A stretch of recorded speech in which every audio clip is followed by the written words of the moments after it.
The Impossible Machine, Burbank, California, July 1959. Inside Building 82 at Lockheed's Advanced Development Projects facility, Clarence Kelly Johnson stared at a list of requirements that couldn't all be true at the same time.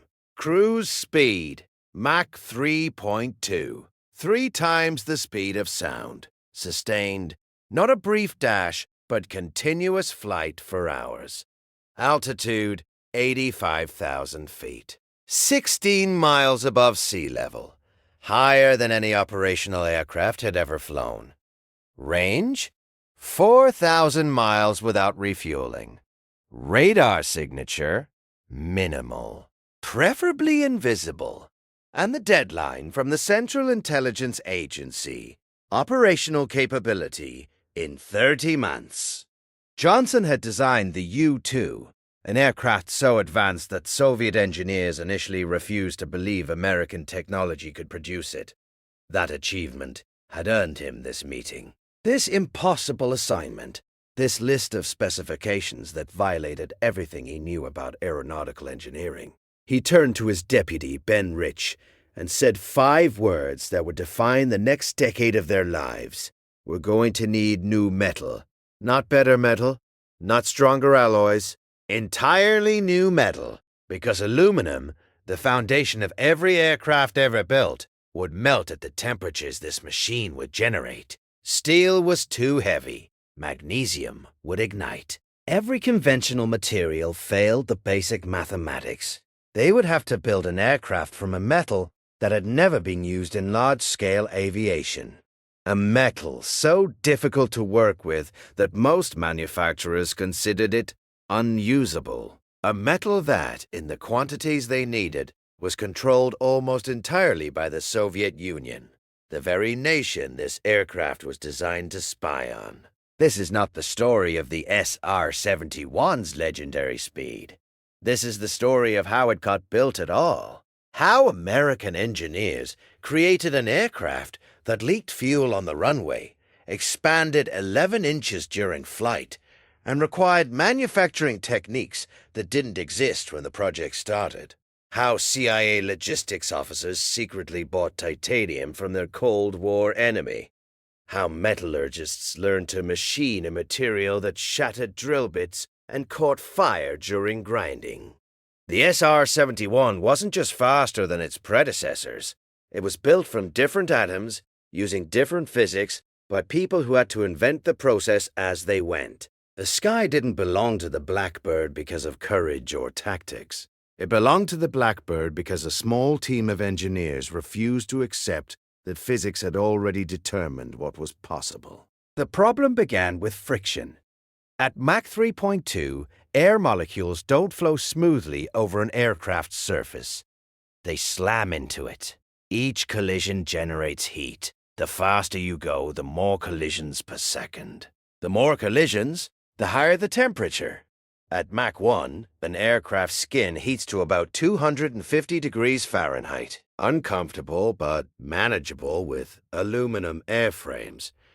At Mach 2, skin temperature reaches 500 degrees. Aluminum begins losing structural strength. Still survivable for brief periods. At Mach 3.2, sustained for hours, the skin temperature would exceed 900 degrees Fahrenheit in some areas. Aluminum doesn't just weaken at that temperature. It softens to the consistency of warm clay. An aluminum aircraft at Mach 3 wouldn't fly. It would deform, then disintegrate.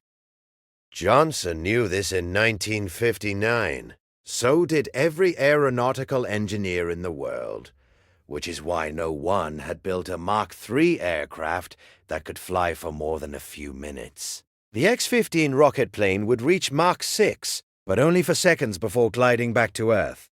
The XB-70 Valkyrie bomber would achieve Mach 3, but its honeycomb steel structure would weigh so much it could barely carry fuel. The CIA needed something different. An aircraft that could fly from California to Moscow and back, that could loiter over denied territory for hours, photographing missile sites and submarine bases. That could do this repeatedly, reliably, without the airframe failing from thermal stress. The requirement wasn't just fast. It was sustained high-speed flight. That single word, sustained, transformed the problem from difficult to potentially unsolvable. Johnson's team at the Skunk Works ran the calculations. At cruise speed, the aircraft's nose would reach 950 degrees. The engine nacelles would see 1,100 degrees. The leading edges of the wings and tail would touch 1,050 degrees. And critically, these temperatures wouldn't be momentary peaks. They'd be maintained for 3 hours or more per mission. They evaluated every material available in 1959. Stainless steel. Strong enough, but catastrophically heavy. A steel aircraft with the required performance would weigh 200,000 pounds empty, too heavy to carry enough fuel to reach the required range. Nickel alloys, better strength-to-weight ratio, but impossible to manufacture in the complex shapes needed for a sleek airframe. Exotic ceramics, theoretically heat-resistant, but brittle and untested. That left titanium. Titanium was almost mythical in 1959. Stronger than steel, lighter than aluminum, and capable of maintaining structural integrity at 900 degrees Fahrenheit. It was the only material that could theoretically work. It was also nearly impossible to use. Pure titanium is reactive. When heated during machining, it absorbs oxygen and nitrogen from the air, becoming brittle. It couldn't be welded with conventional techniques. The heat-affected zones cracked. Drilling it shattered carbide bits. Grinding it generated sparks that could ignite the metal itself, turning manufacturing equipment into a fire hazard. The few companies that worked with titanium in 1959 used it for small, simple parts, aircraft engine components, surgical instruments, specialty fasteners. Johnson was proposing to build an entire aircraft from it, an aircraft 107 feet long with a 55-foot wingspan, an aircraft requiring 85,000 pounds of titanium, more than the entire annual production capacity of every titanium mill in the United States combined. Ben Rich later recalled Johnson's reaction to this constraint. He didn't ask how to use less titanium, he asked how to get more. The CIA assigned a project officer named Richard Bissell to oversee what they'd codenamed Project Oxcart. Bissell had managed the U-2 program. He understood that Johnson's team needed more than funding. They needed problems removed. When Johnson explained the titanium shortage, Bissell asked a question that would define the program's logistics. Where is titanium produced? The answer was uncomfortable. The world's largest titanium reserves were in the Soviet Union. The second largest were in China. American production was limited and entirely committed to military and aerospace contracts already underway. Then we'll buy it from the Soviets, Bissell said. It wasn't a joke. It was the only option. Through a network of shell companies and third-party suppliers, fronts established in countries with normal trade relations with the USSR, the CIA began purchasing titanium ore and processed titanium from Soviet sources. The operation required extraordinary compartmentalization. The suppliers couldn't know the end use. The Soviet sellers couldn't suspect CIA involvement, and the entire supply chain had to remain stable for years, while Lockheed ramped up production. The irony was perfect. America would build its most advanced spy plane from Soviet metal, purchased with CIA funds, shipped through dummy corporations, all to overfly the very nation that supplied the raw material. But having the titanium didn't mean knowing how to use it. In late 1959, Lockheed's metallurgy team began experimenting with titanium fabrication. They started with simple test panels, flat sheets that could be bent, drilled, and riveted to understand the material's behavior. The first results were catastrophic. Titanium alloy cracked when bent at room temperature. The team heated it. The cracks got worse. They tried different bending radii. The material failed unpredictably, sometimes bending cleanly, sometimes shattering along grain boundaries. They couldn't identify the pattern. A metallurgist named Art Viereck spent 3 weeks analyzing failed samples before he discovered the problem: chlorine. The Los Angeles municipal water supply contained trace chlorine for sterilization. When titanium parts were cleaned with tap water before heat treatment, microscopic chlorine contamination created stress points that propagated into cracks during forming. The solution was absurd in its simplicity. Use distilled water for everything. Every cleaning operation, every cooling bath, every manufacturing process that involved liquid. Lockheed installed distillation equipment and banned tap water from the titanium fabrication areas entirely. But the chlorine problem was just the beginning. Cadmium-plated tools left cadmium deposits on titanium surfaces. During heat treatment, those deposits created embrittlement zones. Solution: manufacture titanium-specific tools with no cadmium plating. Graphite pencils used to mark cut lines contained compounds that contaminated titanium when heated. Solution: develop titanium-compatible marking pens. Certain compositions of shop floor paint released chemicals that affected titanium during welding. Solution: strip and repaint the entire fabrication facility with inert coatings. Each problem seemed trivial in isolation. Collectively, they meant that Lockheed had to reinvent manufacturing from basic principles. Every tool, every process, every material that touched titanium had to be evaluated and often replaced. The Skunk Works became a titanium-only facility operating under contamination protocols more stringent than most pharmaceutical plants. And this was before they tried to build anything complex. The aircraft's shape presented its own nightmare. Kelly Johnson's design philosophy had always been simple is fast. The U-2 had graceful, conventional lines. But the Mach 3 requirement changed everything. This aircraft couldn't be designed for elegance. It had to be designed for physics. At Mach 3, conventional control surfaces barely work. The air is too thin. To generate enough lift for maneuverability at 80,000 feet required enormous wing area, which would create excessive drag at high speed. Johnson's solution was radical, designed for supersonic cruise only.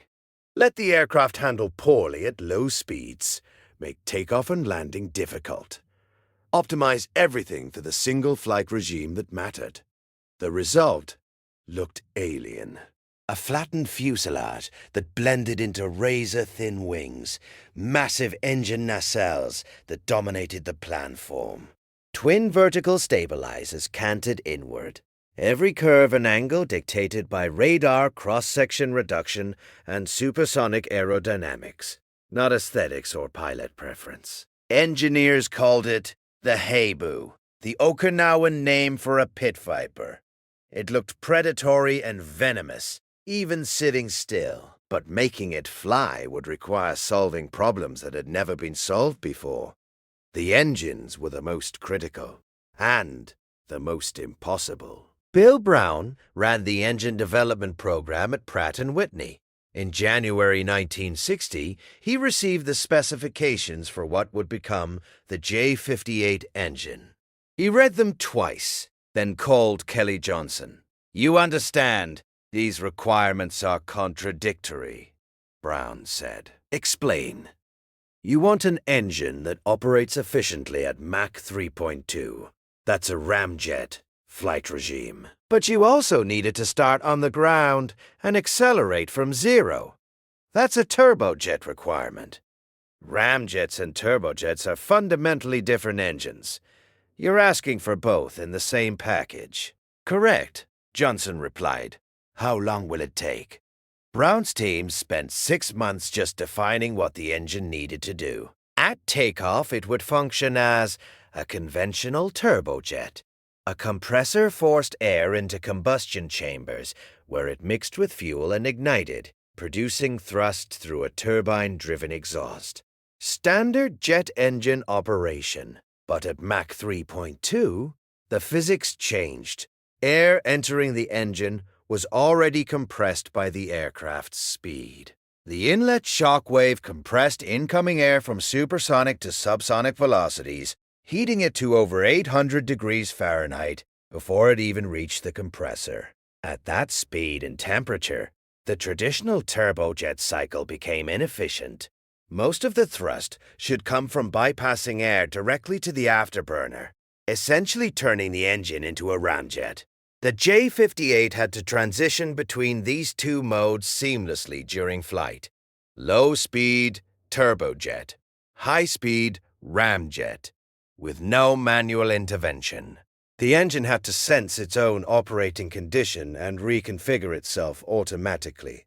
Pratt & Whitney's solution was mechanically insane. They designed an engine with 6 bypass tubes around the compressor. At low speeds, these tubes were closed. All air went through the turbojet cycle. As the aircraft accelerated past Mach 2, inlet spike doors opened progressively, diverting more air around the compressor and directly to the afterburner.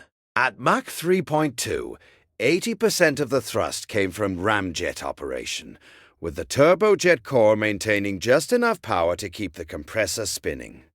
The engineering was elegant in theory. In practice, it meant the engine operated in a continuous state of controlled violence. The first J-58 test run took place in April 1960 at Pratt & Whitney's Florida test facility. The engine was mounted on a ground stand, with instrumentation measuring every parameter: inlet pressure, turbine temperature, bypass flow rates, thrust, output. Test engineers ran the engine up to military power, full thrust without afterburner. The engine exploded.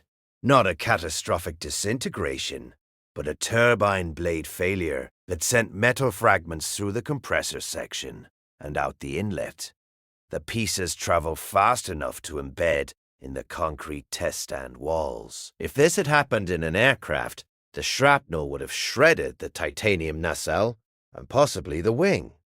Metallurgical analysis showed the turbine blades had failed from thermal stress. The blade alloy, state-of-the-art for conventional jet engines, couldn't sustain the temperatures generated by compressed Mach 3 inlet air.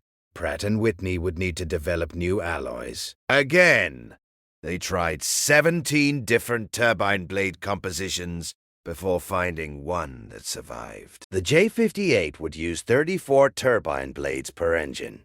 The SR-71 used 2 engines. At the production rate Pratt & Whitney achieved in 1962, they could manufacture enough blades for 1 complete aircraft every 4 months. This was unacceptable for a program that needed to produce dozens of aircraft. Pratt & Whitney built a dedicated turbine blade foundry. They hired metallurgists from the steel industry. They developed rapid cooling techniques that accelerated the casting process. By 1963, they'd reduced blade production time to 3 weeks. It still wasn't fast enough, but it was survivable.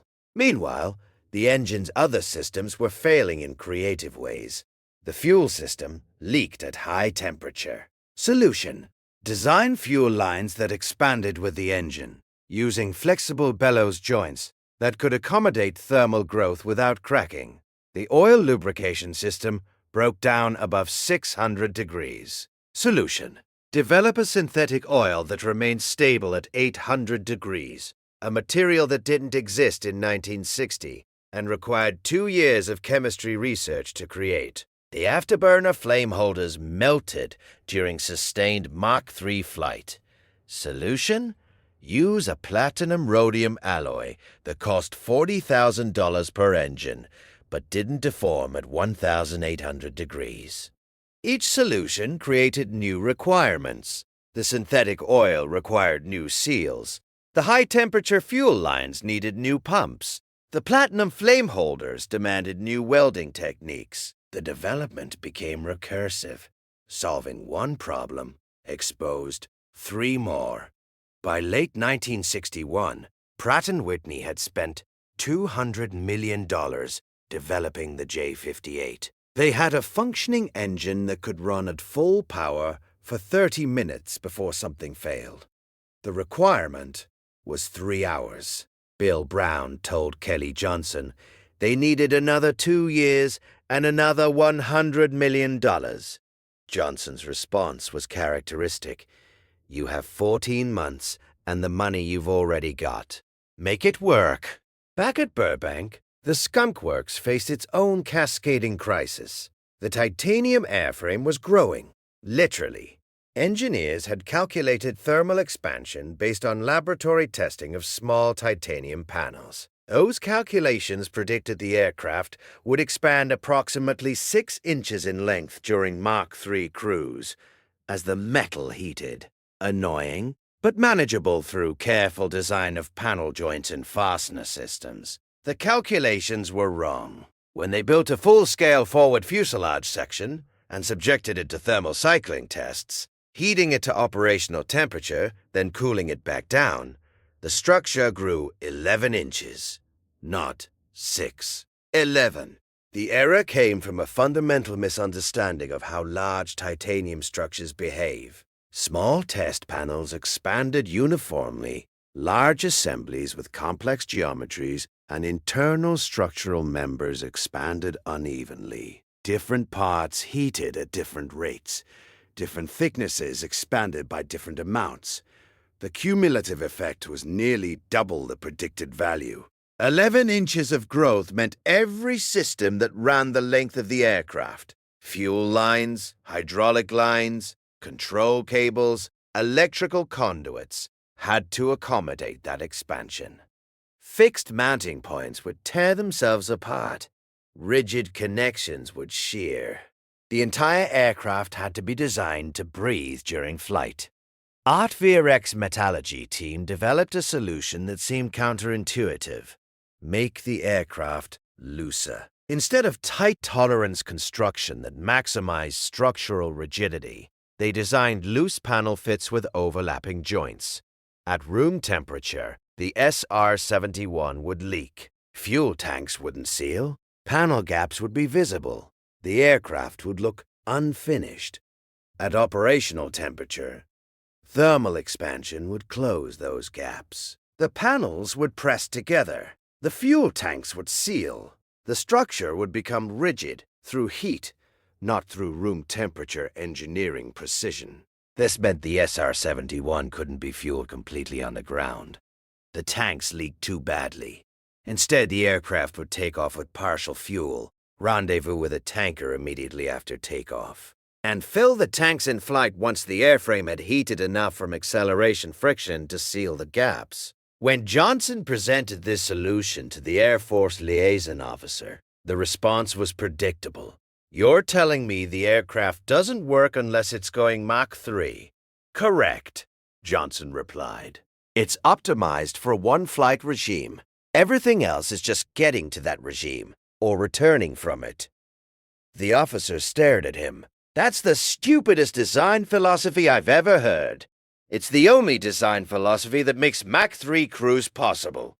The Air Force didn't like it, but they didn't have an alternative. And they were running out of time. By mid-1962, U-2 flights over the Soviet Union had been suspended following Gary Power's shootdown. America's high-altitude reconnaissance capability was crippled. The CIA needed Oxcart operational soon. Johnson's team was assembling the first complete airframe, but they were discovering that building an aircraft from titanium was different from building titanium components. Conventional aircraft construction used rivets. Thousands of aluminum rivets, each one hammered or squeezed into place, joining metal panels to internal structure. It was reliable, well understood, and completely unsuitable for titanium. Titanium rivets couldn't be driven cold. They'd crack. Heating them before installation worked, but only if the installation happened within seconds before the rivet cooled. The Skunk Works tried hot riveting entire fuselage sections. The process was chaotic.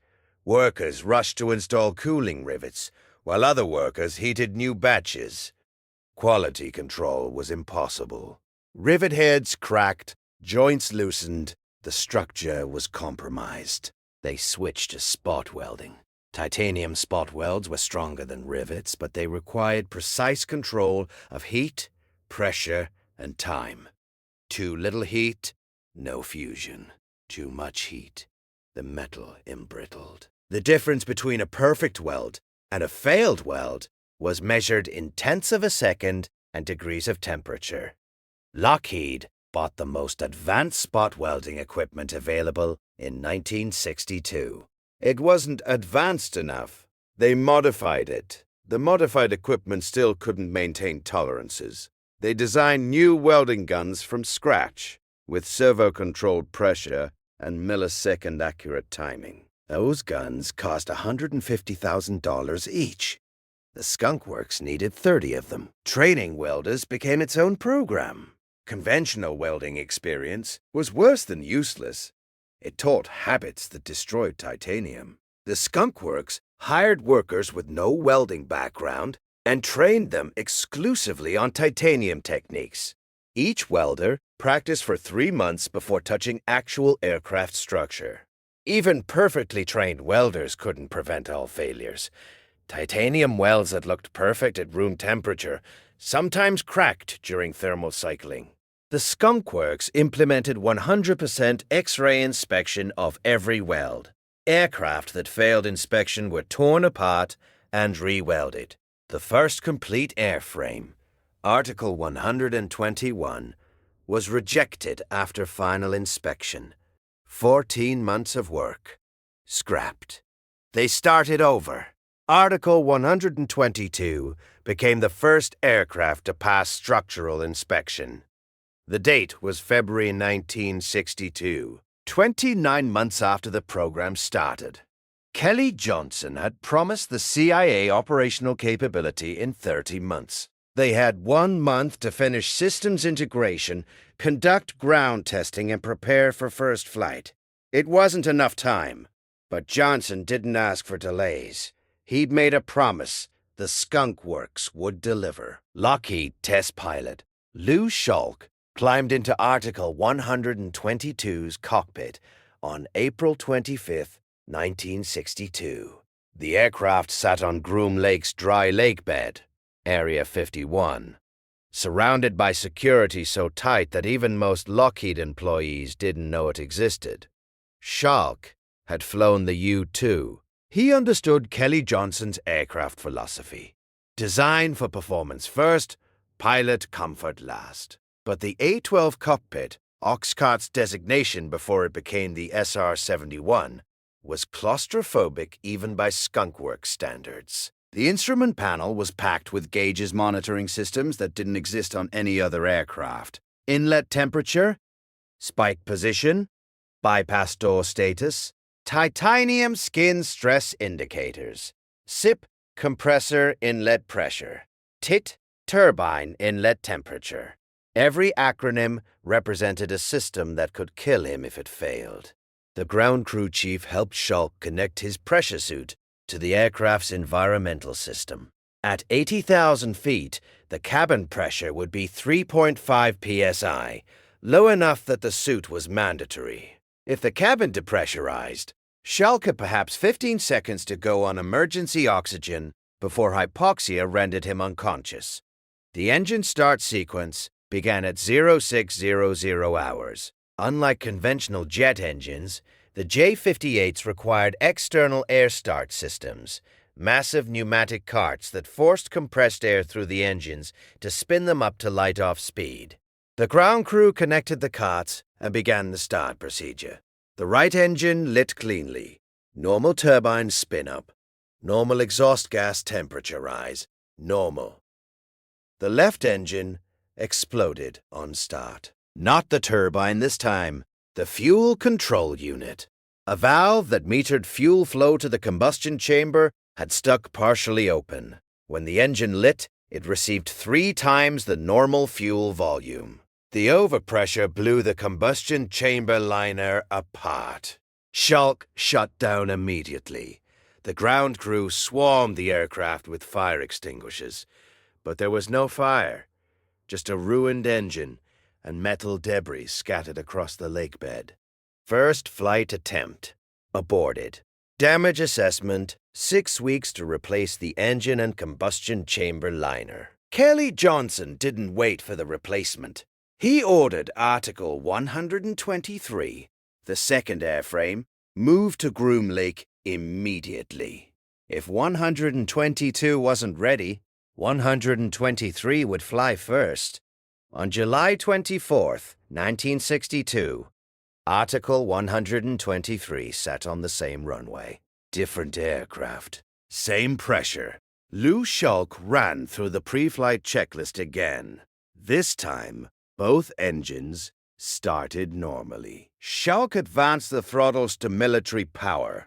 The J-58s responded with their characteristic roar. Not the scream of conventional jets, but a deeper, more sustained thunder. He released the brakes.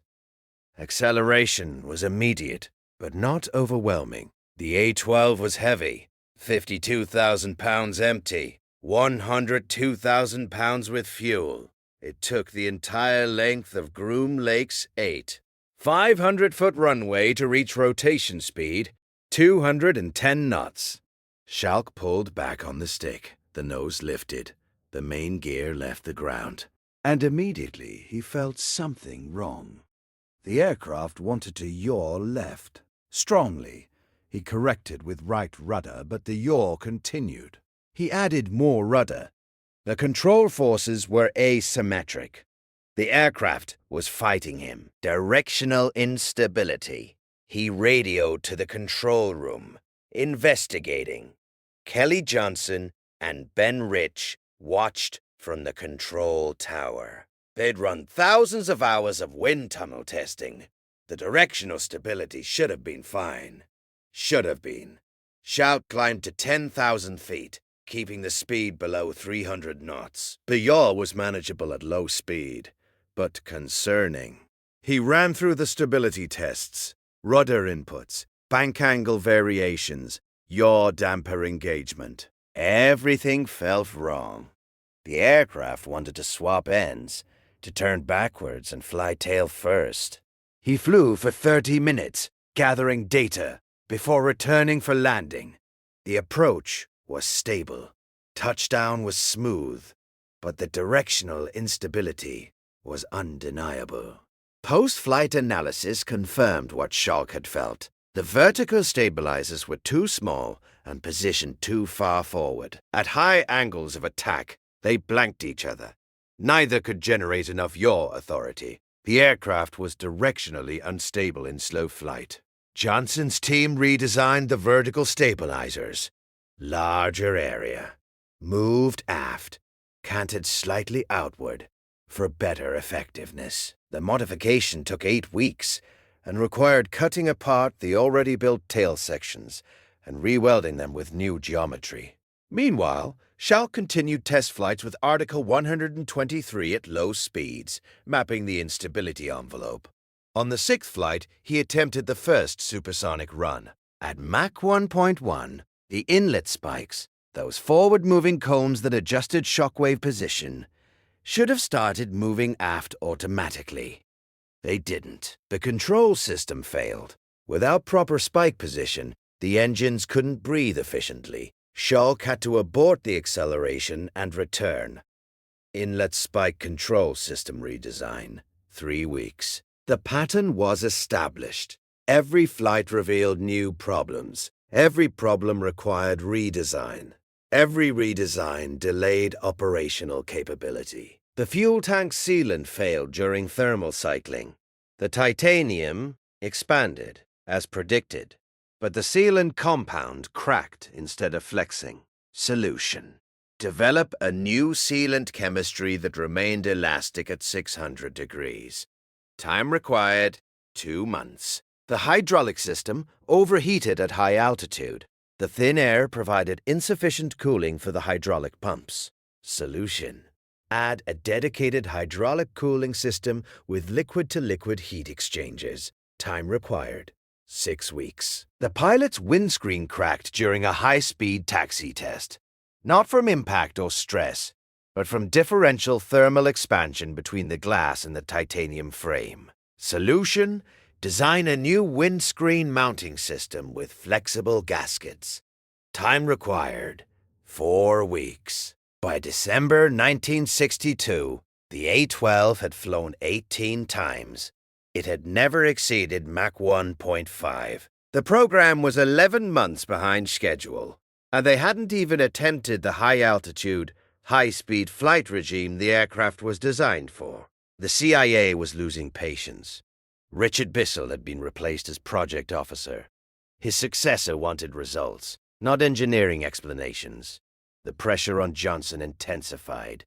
In February 1963, Lou Schalk took Article 123, now modified with improved vertical stabilizers, redesigned inlet spike controls, and the new fuel tank sealant, to Mach 2.0 for the first time.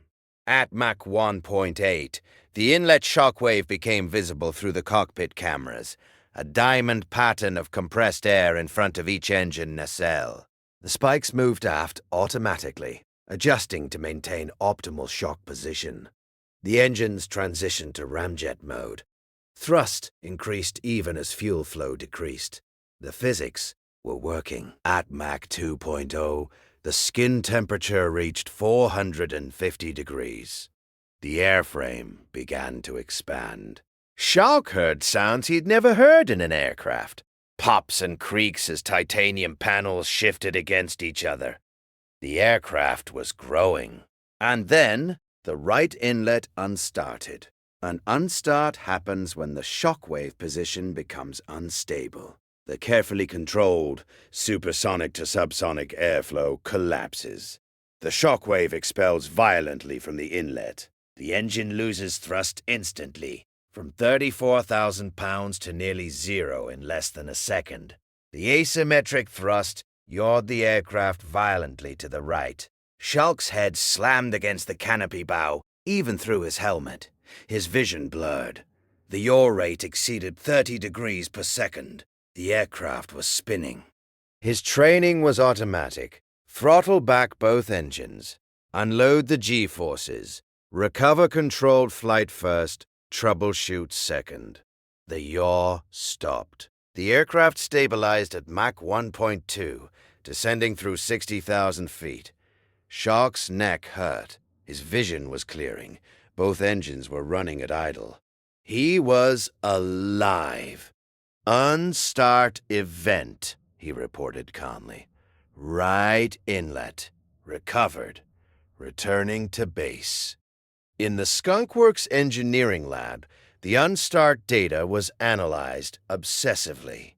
The shockwave had destabilized because the spike control system reacted too slowly to a pressure fluctuation. By the time the spike adjusted, the shock had already moved aft of the optimal position. The system needed faster sensors and faster actuators. Inlet spike redesign. 4 months. The program was hemorrhaging schedule and budget. But Kelly Johnson had learned something critical from the unstart data. The problem wasn't the design philosophy. It was the execution of specific systems. The fundamental aircraft, the titanium structure, the thermal expansion design, the basic aerodynamics was sound. They just needed to perfect the details. Except in aerospace, the details were everything. By mid-1963, the A-12 had achieved Mach 2.5 and 75,000 feet. Close to design performance, but not there yet. And close didn't matter. The CIA needed 85,000 feet and Mach 3.2. They needed the aircraft to be untouchable. On July 20th, 1963, Article 102,003 flew its 34th test flight. Lou Schalk pushed past Mach 3.0 for the first time. The inlet temperature spiked to 950 degrees. The airframe expansion was pronounced. Schalk could see panel gaps closing in real time through the cockpit. The handling was stable. The engines were operating efficiently in full ramjet mode. At Mach 3.05, he leveled at 78,000 feet and held it. 5 minutes of sustained cruise. Then 10. 15. The aircraft was doing what it was designed to do. When Schalk landed and climbed out of the cockpit, his pressure suit was drenched with sweat. The post-flight inspection showed 11 inches of airframe growth, exactly as predicted by the revised thermal models. The fuel tanks had sealed perfectly. Every system had operated within tolerances. Kelly Johnson stood on the ramp watching the ground crew service the aircraft. Ben Rich walked up beside him. "We did it," Rich said. Johnson shook his head. "We proved it can be done once. Now we need to prove it can be done 1,000 times." He was right. Test flights were controlled. Operational missions would be chaos. Hostile territory. Sustained high-speed flight for hours. Aerial refueling. Camera systems that had to work flawlessly. Pilots who weren't test pilots, just operational crews doing a job. The Skunk Works had built an aircraft that could fly at Mach 3. Now they had to build an aircraft that mechanics could maintain, pilots could fly reliably, and the intelligence community could depend on. The hardest part wasn't over. It was just beginning. Building one Mach 3 aircraft was an achievement. Building 32 was industrial warfare. By late 1963, the Skunk Works had 2 airframes flying. The Air Force had formally ordered the SR-71 variant, a slightly larger, 2-seat reconnaissance version, with extended range and improved sensors. Lockheed's production target was 1 aircraft per month, beginning in January 1965. The titanium supply chain was the first choke point. Even with CIA procurement operations running smoothly, raw titanium had to be processed into specific alloys, rolled into sheets of precise thickness, and delivered on schedule. Any disruption meant production delays. In February 1964, a Soviet supplier delayed a titanium shipment by 6 weeks due to quality control issues. The Skunk Works ran out of .040-inch skin panels. Wing assembly halted. Lockheed executives pressured Kelly Johnson to find domestic suppliers. Johnson's response was characteristically blunt. "American mills can't produce titanium at this purity level in these quantities. You want the aircraft, or you want politics." They wanted the aircraft. The Soviet shipment eventually arrived. Production resumed. But the titanium shortage paled compared to the manufacturing challenges. Every aircraft required 135,000 individual titanium parts. Panels, spars, ribs, brackets, fittings, fasteners. Each part had to be machined, formed, or welded to specifications tighter than most conventional aircraft. The Skunk Works employed 1,200 workers at peak production. Of those, 400 were dedicated to titanium fabrication. The learning curve was steep and unforgiving. A machinist named Frank Murphy spent his first 3 months at Lockheed making titanium brackets. Simple L-shaped parts, 2 inches per side, 1/2 inch thick. His reject rate was 40%. The brackets looked perfect to visual inspection, but X-ray revealed microscopic cracks from improper machining speed. Too fast, work hardening, and crack initiation. Too slow, heat buildup and grain structure changes. Murphy eventually achieved a 95% acceptance rate. It took him 6 months. Lockheed needed machinists to reach that proficiency in 6 weeks. They couldn't. The attrition was brutal. Workers who couldn't adapt to titanium's demands were transferred to other programs or left the company. The ones who remained became specialists, people who could sense when a cutting tool was getting dull by the sound of the cut, who could judge proper forming temperature by the color of the metal's oxidation. Quality control became obsessive. Every weld was X-rayed. Every formed panel was inspected with ultrasonic testing for delamination. Every machined part was measured with coordinate systems accurate to 0.001 inches. The rejection rate for completed assemblies ran 15%. In conventional aircraft production, anything above 2% was considered catastrophic. But this wasn't conventional production. There was no experience base, no established best practices.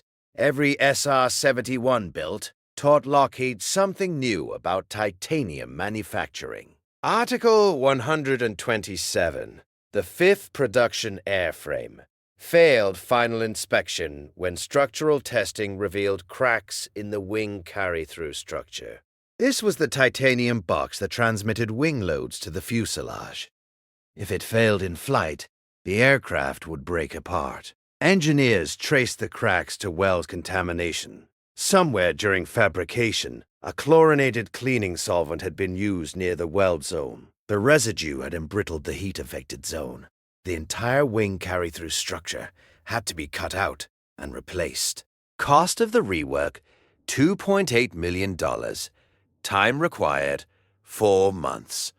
And this was one component in one aircraft. Lockheed implemented new contamination protocols, dedicated clean rooms for critical structure assembly, solvent controls, worker training on contamination sources.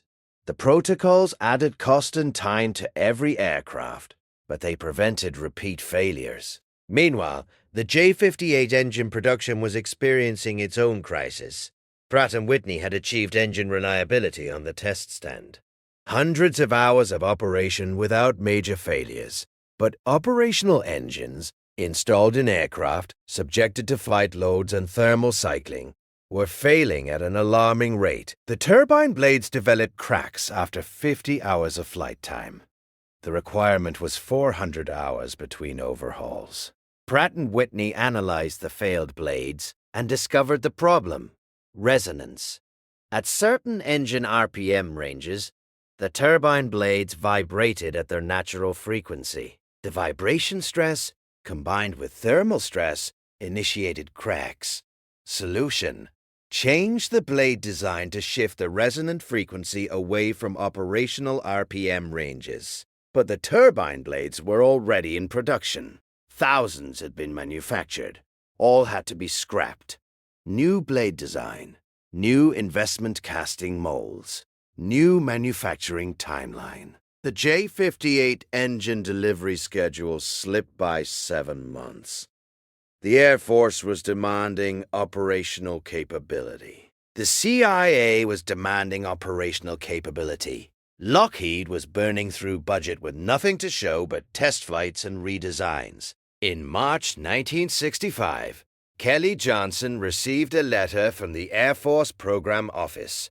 Deliver a fully operational SR-71 by December 1965, or the program faces cancellation. Johnson called a meeting with his senior team: Ben Rich, Art Vierik, the production managers, the test pilots. He told them the situation: 6 months to deliver an operational aircraft. Everything else was secondary. We're going to stop fixing problems that don't affect operational capability, Johnson said. The fuel tanks leak on the ground? Accepted. The landing gear is difficult to maintain? Accepted. The cockpit is uncomfortable? Accepted. We optimize for the mission profile and nothing else. It was ruthless prioritization. It was also the only way to meet the deadline. The Skunk works focused on 3 critical capabilities: sustained Mach 3 flight, 85,000 foot altitude, reliable camera systems. Everything else could be refined later. In May 1965, Article 128 completed its first operational profile test flight. Takeoff from Beale Air Force Base in California. Aerial refueling over Nevada. Acceleration to Mach 3.2. Climb to 84,000 feet. 30 minutes of cruise. Camera system activation. Simulated reconnaissance run. Descent. Second refueling. Return to base. Total flight time, 2 hours, 43 minutes. The mission was successful, but the post-flight inspection revealed 11 maintenance issues. Panel fasteners had loosened from thermal cycling. Hydraulic seals needed replacement. The camera required recalibration. This was the reality of SR-71 operations. Every flight required 8 hours of post-flight maintenance. Kelly Johnson had promised 30 months. He'd delivered in 72. But he'd delivered. The SR-71 would fly operational missions for the next 25 years. 3,551 sorties, thousands of hours at Mach 3, 0 losses to enemy action. But the engineering challenges didn't end with operational deployment. They just changed form. Maintenance crews at Beale discovered that titanium didn't just resist corrosion. It was vulnerable to specific corrosion mechanisms that didn't affect aluminum. Stress corrosion cracking in high-load areas. Galvanic corrosion where titanium contacted other metals. Fretting corrosion at fastener interfaces. Each mechanism required specific inspection procedures and preventive measures. The maintenance manuals grew from 400 pages to 2,200 pages as crews learned how to keep the aircraft airworthy. The fuel system presented ongoing problems. JP-7, the specialized fuel developed for the SR-71, was so stable that it wouldn't ignite under normal conditions. This was desirable for safety, but it meant the aircraft needed a chemical ignition system. Triethylborane, a compound that ignites spontaneously when exposed to air, was injected into the afterburners to light the JP-7. Triethylborane is pyrophoric. Handling it required specialized equipment and training. Every SR-71 base needed dedicated triethylborane storage and fueling systems. The compound degraded over time, requiring regular replacement.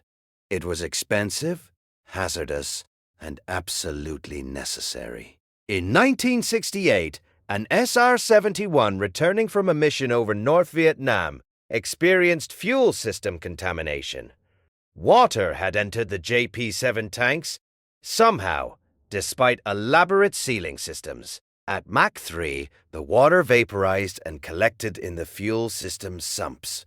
When the pilot throttled back for descent, the water entered the fuel lines. The engines flamed out.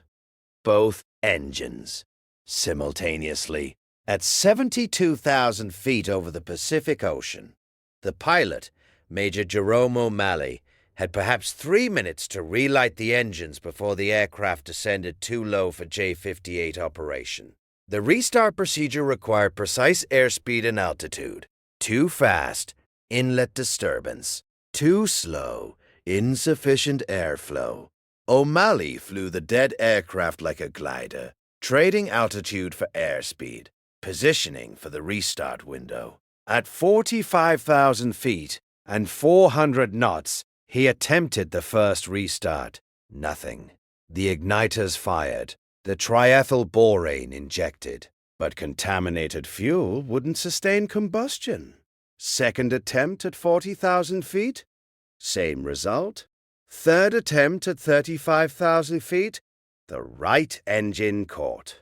One engine running. The aircraft could maintain flight on one engine, but not climb back to altitude. O'Malley diverted to Kadena Air Base, Okinawa, and landed single engine. Post-flight inspection revealed the water contamination.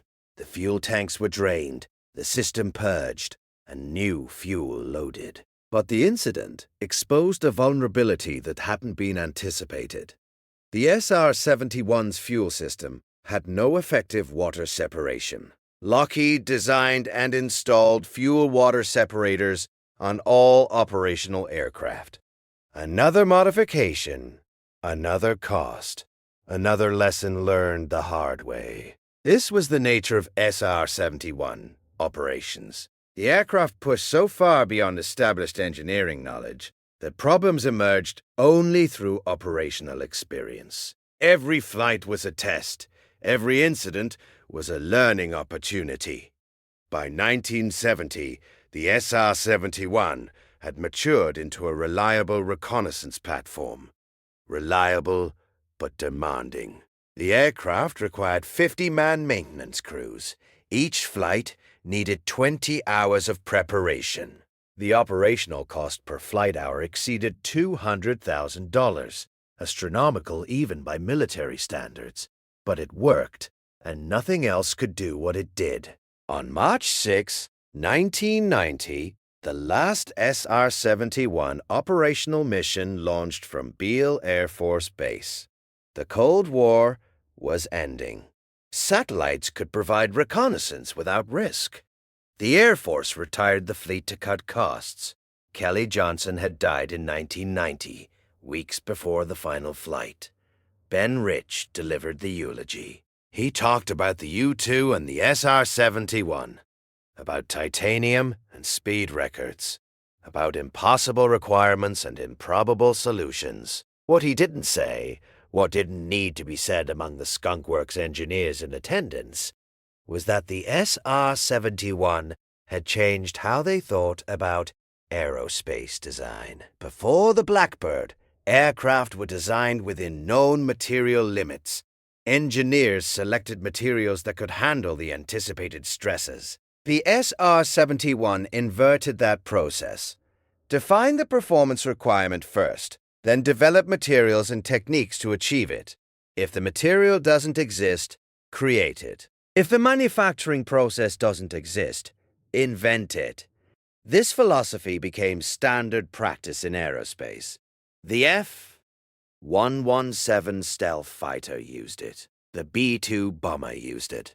Every modern aircraft that pushed performance boundaries followed the SR-71's template. Requirements first, solutions second, conventional wisdom optional. But the SR-71's specific contributions went deeper than philosophy. Titanium fabrication techniques developed for the Blackbird became industry standards. The contamination control protocols, the welding procedures, the thermal cycling testing. By 1995, titanium was used in commercial aircraft, submarines, spacecraft, and medical implants. The SR-71 program created the industrial knowledge base that made large-scale titanium use practical. The J-58 engine pioneered variable cycle propulsion, engines that could reconfigure themselves for different flight regimes. Modern fighter engines use variable bypass ratios, variable inlet geometry, and adaptive cooling systems. All descended from Pratt & Whitney's work on the J-58. The thermal expansion design influenced spacecraft engineering. The SR-71 proved that structures could be designed to function across extreme temperature ranges by embracing thermal growth rather than fighting it. The Space Shuttle's thermal protection system used similar principles, tiles that worked by expanding and contracting rather than remaining rigid. Even the inlet control system, those finicky spikes that caused so many unstarts, advanced digital control theory. The SR-71's inlet controls were among the first aircraft systems to use digital computers for real-time adjustment. Modern aircraft fly-by-wire systems evolved from that early work. But perhaps the most important legacy was cultural. The Skunk Works model, small teams, minimal bureaucracy, radical innovation under tight deadlines, became the template for advanced projects across the aerospace industry. When SpaceX designed the Falcon 9 rocket, they explicitly cited Skunk Works methodology. When DARPA launches technology programs, they structure them around Skunk Works principles. The SR-71 proved that breakthrough performance required different organizational structures. Not more engineers, but better collaboration. Not more oversight, but more trust in expert judgment. In 2003, NASA flew an SR-71 for the last time. The aircraft, tail number 6417971, climbed to 80,000 feet over Edwards Air Force Base, accelerated to Mach 3.2, and landed for the final time. The pilot shut down the engines. The titanium skin began to cool. The airframe contracted, the panels opening gaps again, returning to its ground configuration. That aircraft sits today in the Smithsonian National Air and Space Museum in Washington, D.C. 250,000 visitors see it every year. The placard describes the specifications. Mach 3.3 maximum speed, 85,000 feet altitude, 2,900-mile range, invulnerable to interception. The placard doesn't mention the titanium procurement through Soviet shell companies, doesn't mention the fuel leaks or the contamination protocols, or the 50-man maintenance crews, doesn't mention Frank Murphy learning to machine titanium brackets, or Bill Brown's turbine blade failures, or Lou Schalk's unstarted Mach 2. But the engineers who worked on the program know. They know that the SR-71 wasn't just about speed. It was about refusing to accept that existing technology defined possible. It was about looking at impossible requirements and asking how, instead of whether. Kelly Johnson's original assessment in 1959 was correct. They needed new metal. But they also needed new manufacturing processes, new engines, new fuel, new organizational structures, and new ways of thinking about aircraft design. The SR-71 was impossible. Until it wasn't. 32 aircraft were built. 12 were lost to accidents, never to enemy action. 20 survive in museums across America. Each one represents not just engineering achievement, but engineering audacity. Because in 1959, when Kelly Johnson stared at those impossible requirements, he could have said no. The titanium problem alone was justification for abandoning the project. The engine requirements were absurd. The thermal expansion challenges were unprecedented. Any reasonable engineer would have concluded the program was unfeasible. Johnson wasn't reasonable. He was visionary. The SR-71 exists because a small team of engineers decided that impossible was negotiable, that requirements came first and solutions followed, that the boundary between possible and impossible was determined by effort, not by textbooks. Today, every aerospace engineer learns about the SR-71. They study the titanium fabrication. They analyze the J-58 engine cycles. They calculate the thermal loads. It's all documented now, explained, quantified. The impossible has become teachable. But what can't be taught, what can only be inspired, is the willingness to start with impossible requirements and refuse to quit until they're achieved. The sky didn't belong to the Blackbird because of titanium or speed. It belonged to the Blackbird because Kelly Johnson and his team at the Skunk Works understood something fundamental. The future doesn't arrive from incremental improvement. It arrives when someone looks at impossible and says, "We'll figure it out." They figured it out. And in doing so, they changed aerospace engineering forever.